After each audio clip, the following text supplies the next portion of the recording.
தேவனே, இன்று என்னை உருமாற்றும். அக்டோபர் மாதம் 19ஆம் தேதி. ஜெபமும் தேவ சித்தமும். 1 யோவான் 5:14.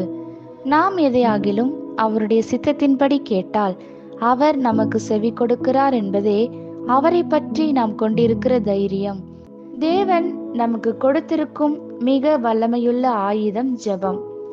தேவனோடு நாம் கொண்டுள்ள சரியான உறவே ஜெபமாகும்.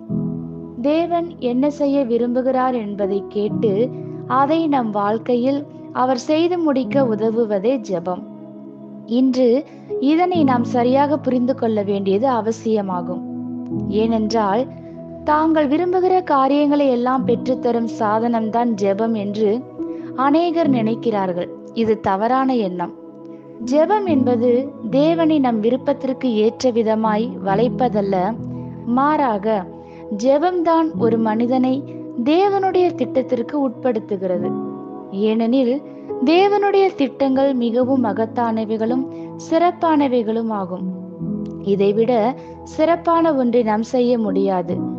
யோவான் கூறும் விதமாக நாம் எதை கேட்டாலும் இந்த மேலான தேவ சித்தத்தின்படி கேட்க வேண்டியது அவசியம். தேவ சித்தம் பரலோகத்தை போல் சிறந்தது. தேவ சித்தம் பரலோகத்தின் நன்மைகளை உள்ளடக்கியது. ஆகவே நாம் கேட்கும்போது அவர் சித்தத்தில் உள்ளவைகளைத்தான் கேட்க வேண்டும். சித்தத்தின் வெளியே உள்ளவைகளை நாம் கேட்பதில் அர்த்தமே இல்லை. ஏனெனில் அவர் சித்தத்தின் வெளியேயுள்ள காரியங்கள் சிறப்பானவைகள் அல்ல. ஆகவே அதை அவர் தரமாட்டார்.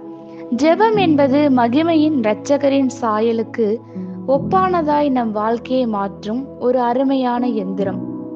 உங்கள் வாழ்க்கைக்குரிய தேவ சித்தம் எப்பொழுதும் மிக சிறப்பானது.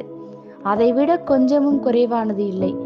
நீங்கள் கீழில்லாமல் மேலே இருக்க விரும்புகிறார்.